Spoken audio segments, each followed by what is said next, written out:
Hello and welcome to the She Is the Moment podcast, episode 1.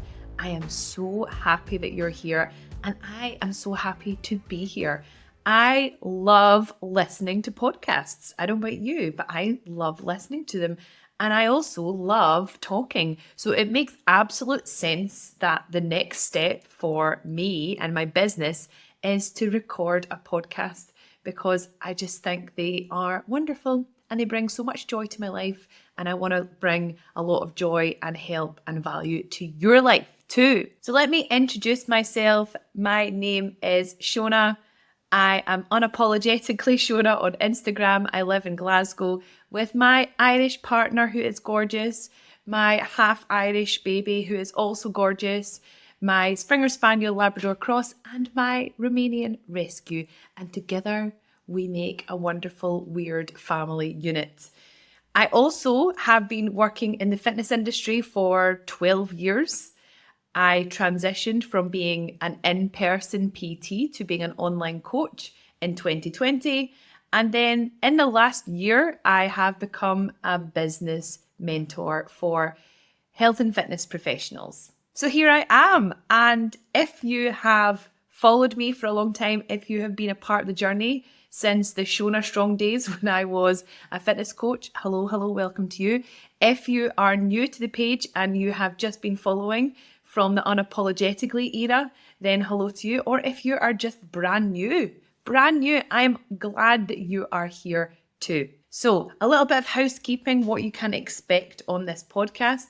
We are going to start every single episode with a freedom win of the week because I am a life first business coach and freedom and flexibility gets my juices flowing. And I want to tell you about a little freedom win that one of my clients had. And actually, the second one that she gave me got me much more excited, and you will find out why very shortly. When this client started with me, she started 4 months ago and she wanted financial independence. I remember her saying that on the phone to me. She was like, Shona, I just want financial independence. I don't want to have to rely on anyone for money. And I was like, yeah, girl, I love that. Well, anyway, the other day she messaged me saying, I have just booked a family holiday to Morocco. And I was like, yeah, girl, that's amazing. I'm absolutely buzzing for you. And then she sent me the one that I am actually much more excited about. And let me read it out to you because it's absolutely hilarious. She said, this might be TMI, so apologies. But now I'm so much less stressed about business. My sex life has increased. I was like, first of all, we don't do TMI here. We're all about the oversharing. Second of all, I am obsessed with this. And I think that this, yeah, it's funny. Yeah, it's hilarious. And I love it. But also it is so important. And it just goes to show how much the way that you run your business, the day-to-day ins and outs, how you feel about your business, then impacts how you feel about yourself. If you are feeling stressed, overworked, underpaid, overwhelmed, burnt out, you are not going to be a happy bunny, and having sex with your partner is going to be the last thing on your mind. Whereas if you are feeling calm, carefree, confident, if you are feeling like you know exactly what to do in your business to scale and bring in clients, then you're not worrying about any of that stuff. But over and above that, see the feeling of being in control of your business? See the feeling of being a boss? That's sexy. That's really sexy. Let me tell you, I personally feel super powerful and in control of my business, and that makes me feel sexy. So I can totally understand why this client's sex drive has increased. And you know what? I'm living for it. So let's move on. The topic of this podcast today, and I think it's a great one for the first episode, is the idea that when you choose this self-employed life, you are going to live this automatic life of freedom and flexibility. But what actually in reality ends up happening is that you've shunned the 9 to 5 lifestyle and instead you're working 24/7. And you're like, how did that happen? I was picturing myself getting my nails done on a Tuesday. I was picturing myself not working Fridays, starting and finishing when I liked, living in athleisure, living the life of leisure like Marie Antoinette eating grapes on a couch. No, and it could not be further from the truth. You're always on. You're always at the beck and call of your clients. You're getting messages at 6 a.m. on a Sunday. You're answering questions about protein on a Friday night. You're constantly worrying about where the next client has come from.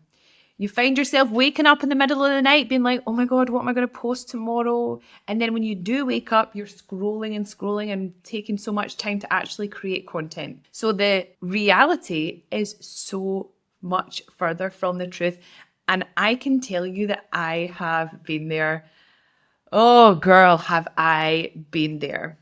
It feels so familiar to me because I definitely was a product of the hustle and grind, toxic productivity that is within the health and fitness industry. I wanted to be the hardest working in the room. And if I wasn't the hardest working in the room, I felt like I wasn't working hard enough. I used to find some sort of like horrible glory in being stressed and worked out and burnt out.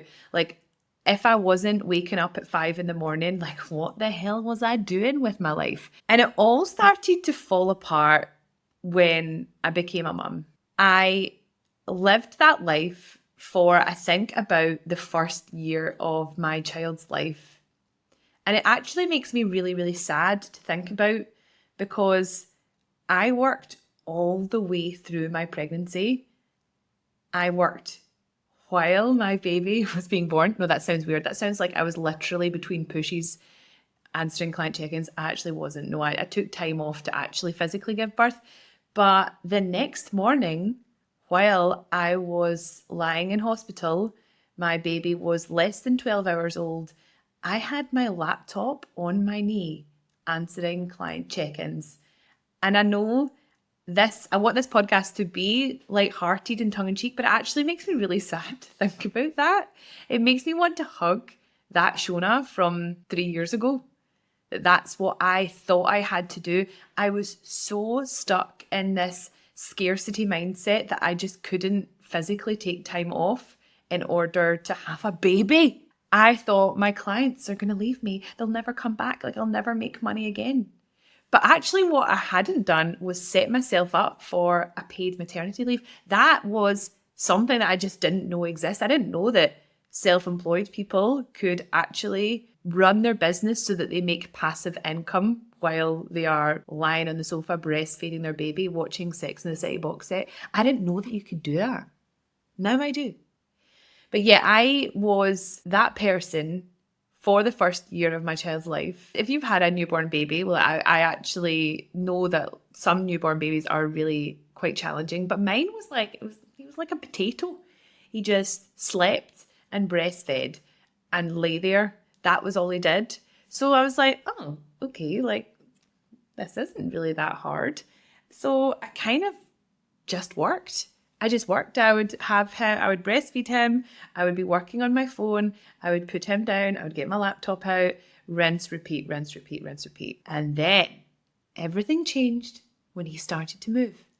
He started needing attention. He started wanting played with. He started needing cuddles. And here was I trying to run a business and trying to look after a small person at the same time. And I was losing my mind. I was absolutely losing my mind because what happened was I was never doing either of those things well. I felt guilty because I wasn't fully present with my child. I felt guilty because I was half-assing my business. I was living with this constant guilt and weight. But at the same time, I had this kind of, as I've mentioned, toxic productivity, superwoman mentality. I can do it all. I can be all the things. I can run a successful business and be breastfeeding 25 hours a day, and be attachment parenting, and be running a 6-figure business. As if. So I had a moment when I was like, I can't do this anymore. I can't do this anymore. This is not how I want to live. I realized that I was living my life by someone else's values. And it's really easy to do that when you are surrounded by people, especially on social media, that you look up to. You think, I want to have a business like them. I want to have their success. But then you forget that that person that you're looking up to maybe is a lot younger than you. Maybe they don't have a partner. Maybe they don't have children. Maybe they don't actually really spend that much time with their family. Maybe they don't value the same things that you do. And what I valued was being there for my son. What I valued was like having time with my partner. Nothing makes me happier than waking up in the morning, going and getting my little baby, bringing him into bed with us, having coffee and reading stories and having a cuddle. That to me is so important. Those moments I'm like, oh, pinch me. I love this. It makes me so happy. And I want my business to allow me to do that. I want my business to allow me to close my laptop at 4:30, go and pick him up from nursery, bring him home and just play with him and cuddle him and not worry about my business. And then put him to bed and then chill for the rest of the evening with my partner. That's what is important to me in life. I don't want to earn like so much money so that I can buy designer bags. What even is a designer bag? I use a backpack. I'm a PT, former PT. I don't care about designer handbags. I don't care about fancy cars. I just want my business to support me to live a really comfortable, relaxed lifestyle. And that means not worrying about money, not worrying about having to work 7 days. It means feeling like I can fully support my family and take us places, take us to wonderful places and stay in nice hotels and go to lovely places on holiday. So if what I have been telling you about how I was in my business, how I felt totally cheated by this lifestyle, this like Instagram versus reality lifestyle, then you are not alone. If it's sounding all too familiar, I have been there too. But the thing is, I am not there anymore. I'm not there anymore. I love my life and I am living my dream lifestyle. But one thing I need to tell you is it didn't come by accident. I had to work to get it and I had to make some pretty big shifts in order to get there. Now, let me tell you what the biggest and most effective shift that I have made is. I transitioned from a side hustle mindset to taking this seriously. And that sounds harsh, but I know a lot of you out there have a part-timer. I'm a small business owner. Oh, it's just a little side hustle. Apologizing for yourself, thinking that this is just a little business of yours. This is just, oh, bless you and your wee business. No, as soon as you make the transition from being someone with a side hustle to being someone with a successful business, then you will find that you create your business on your terms. What that looked like was being properly organized. I stopped running my business by the seat of my pants. I started to take control of my diary. I started to enforce boundaries, not only with my clients, but with myself. With myself, those were the most important boundaries. I was like, right, I am noticing some energy leaks. Those energy leaks, what I'm talking about is when, you're scrolling on social media, worrying too much about what other people are thinking, reading articles on BBC News and like thinking the world is going to pot. Those are energy leaks. And I didn't have time for that anymore. And I needed to be more strict with where my focus and energy was going. And that was because I'm taking this seriously now. I learned sales and marketing skills. Now, this sounds obvious, but you don't get taught them when you become a personal trainer or when you start being an online coach. You don't get taught how to actually sell. And I think the reason that I didn't actually notice was because when I was a PT on the gym floor, I found it easy. I found just being me was what drew people to me. And, I would take classes. People would come up to me, Shona, have you got any spaces? Yeah, I've got spaces. Great.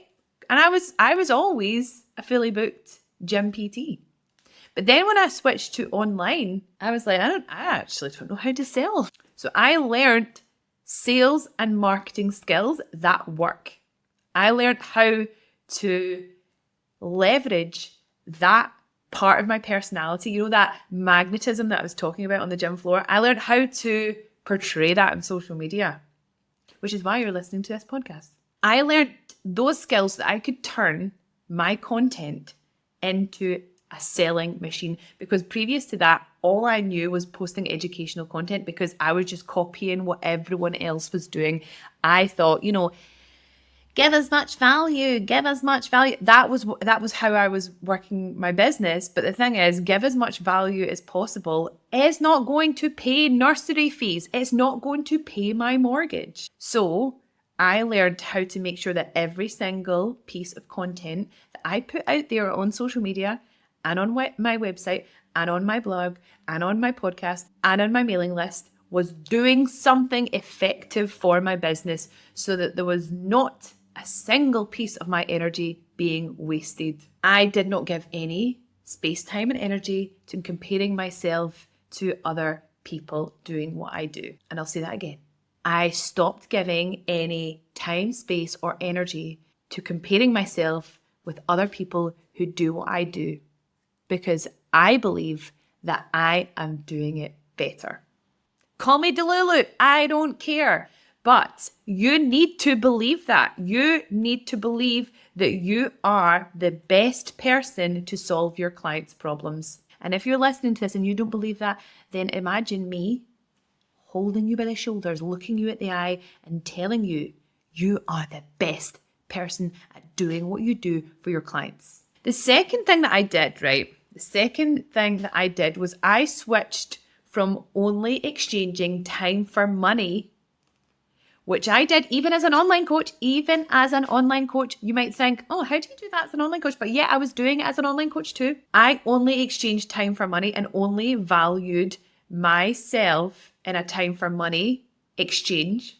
And I transitioned to exchanging value for money. What do I mean by this? I expanded my product suite so that people could work with me in several different ways, because previous to this, the only way that people could work with me was one-to-one. On the gym floor, one-to-one PT, £40 a session. That was it.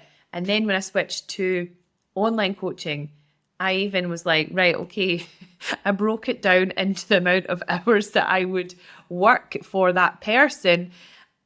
And it took me a very long time to transition out of the time for money mindset, which I really do think is a thing. And I have helped so many people, so many business owners transition out of this. I started to pay and charge for the transformation that I was providing and communicating that value via my content, via my messaging, so that people thought that my prices were absolute no-brainer prices.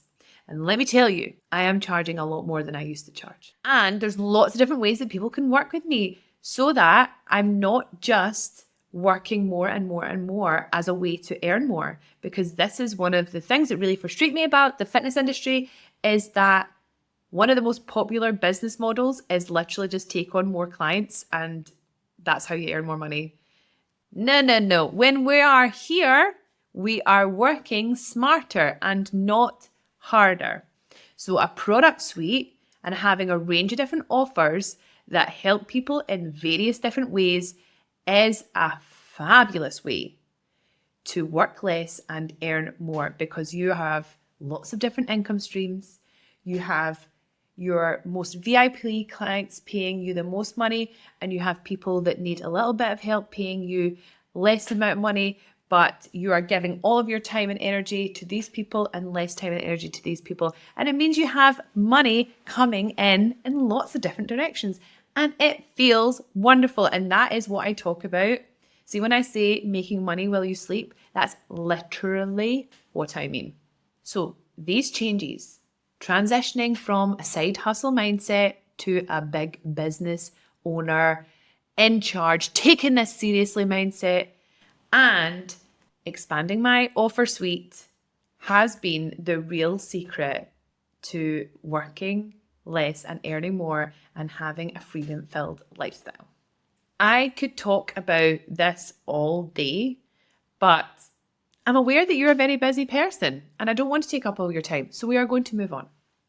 A regular feature that we are going to do in this podcast is membership question of the week. Now, I have a membership called the Liberation Lounge, and inside we have lots of lovely business owners who are transitioning from being client-facing, exchanging time for money, to building and scaling their online businesses. And every single week on the podcast, I am going to be selecting one of my favorite questions and answering it on the public podcast. Obviously, inside the membership, they have their own private podcast where I answered the rest of the questions.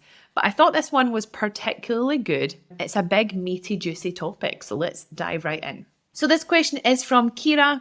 I do a group challenge every 6 weeks, more of a mid-price range for people who can't afford one-to-one coaching with me, and I do think the community in it is great for anyone joining.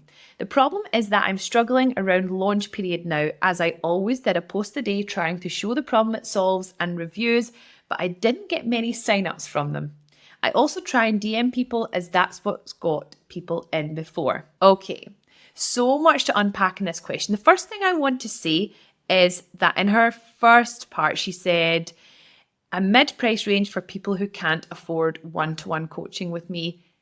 Now, I hear you. It is important to have a range of different offers because not everyone is going to be able to afford your highest ticket offer. However, that shouldn't be the only reason that you launch a group program.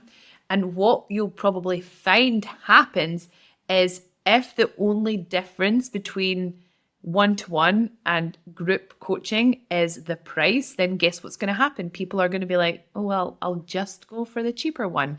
And you don't want your offers to be competing with each other. You want your one-to-one and your group program to be delivering something very different so that when people come to your page, they're like, oh, this one is for me, or no, this one's not for me. So it needs to be really clear that your group program is doing one thing and your one-to-one is essentially doing more because that's more of an investment.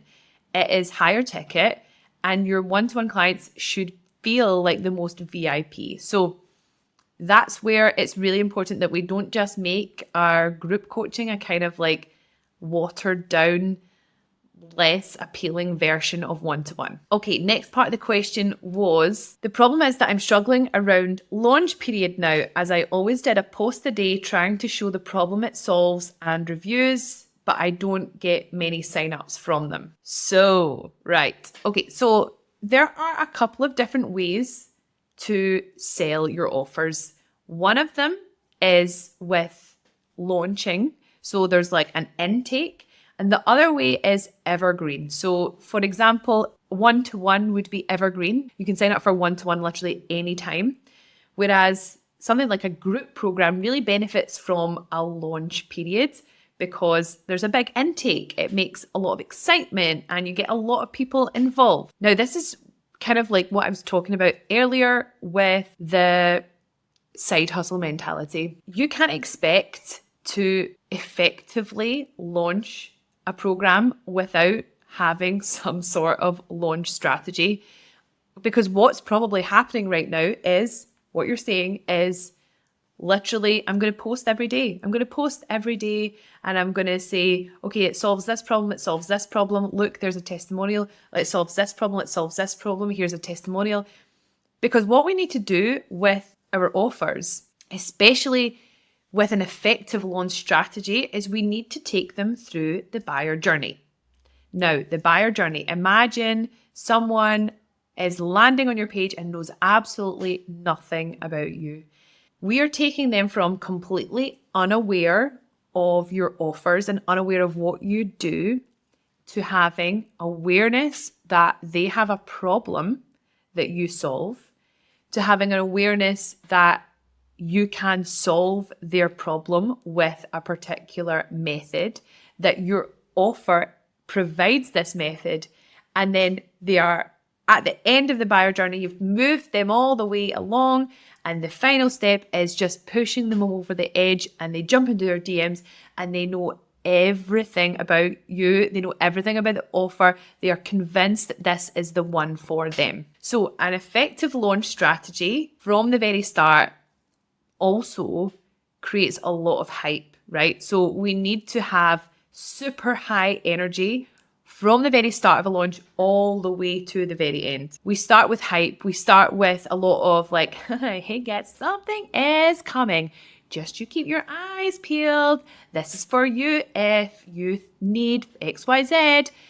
It's coming on Monday, blah, blah, blah. I find that the hype phase can be so super powerful because if you use it well, you'll get people signed up before you even open the doors. Something that you also need is a lovely big dose of FOMO. FOMO, fear of missing out, it's a human psychology thing. People like to be involved. They don't want to miss out. So an effective launch strategy makes people feel like you have this super exclusive club and they want to be a part of it. Another thing that an effective launch strategy does is creates urgency. So we need to leverage different tactics in order to make people feel like I need to sign up right now. And we need to do this all the way through the launch periods. And I find a really effective way to do that is by having a structure, i.e. having a pre-sale, having an early bird, having doors open, having doors close, having money off offers, having bonuses. And all of these things, what they do is they make people be like, oh, I need to get in now. I need to get in now. I need to get in before the doors close. Having countdowns. Every time someone jumps in, sharing that, sharing whenever anyone taps a button, all of that stuff creates that urgency and FOMO. And just as Kira said, we need to talk about how your offer solves a problem. Yeah, of course. But we also need to talk about a lot of different things because there are several different buyer types. Have a think about what has made you make a big investment in your life recently. So what has been that journey? Was it that that person really spoke to your emotions and how you feel about your problems and how you will feel when you solve them? Was it that someone shared a lot of social proof? Are you someone who needs to really see the facts and figures and actually see the proof of concept? Are you someone who sits on the fence for ages and needs to get reassurance from your mum, dad, partner, dog, sister, auntie, granny? Are you that person? Or are you someone who sits on the fence until the very, very, very, very, very, very last moment, the doors are about to close in 5 minutes and you sign up 1 second before the doors close? So having that awareness that you are a certain type of buyer, but lots of different people are different types of buyers, and our content inside the launch strategy needs to speak to every single one of those buyers too. So great question. Great question. She actually did have one more part to it. I try and DM people as that's what's got people in before. I don't necessarily know what she means by that, but I think she could be talking about some sort of engagement strategy, which I think can be really super helpful. I assume she's not talking about cold DMs because I don't think Kira is about that life, but literally checking in with all of your previous clients. Like some of your old clients can be the warmest leads. So as Kira said, when people are tapping the buttons, when people are liking your stories, when people are commenting on your posts, those are the people that you should be engaging with. And when I say engaging, I'm talking about reacting to their stories, commenting on their posts, following them back, sending them like encouraging messages. Seeming like a human is super key. What Kira is wonderful at because I know her personally. I've met her in real life. Super lucky me. She is a very warm, bubbly, authentic person. So using that with your engagement strategy, super, super duper important. Okay, so I feel like I've talked enough. I just want to thank you right now for listening. If you are still listening, you are a super fan of me, and therefore I am a super fan of you. So thank you. And I would like you to do me a huge favor now. Could you rate this podcast 5 stars? An extra bonus favor, could you share it on your stories and tell all your business owner pals to have a listen?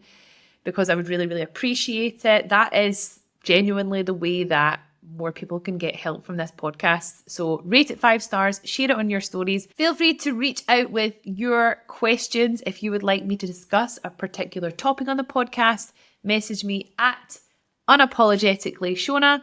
I even have my own new email address for this podcast. She is the moment podcast at gmail.com. How cool am I?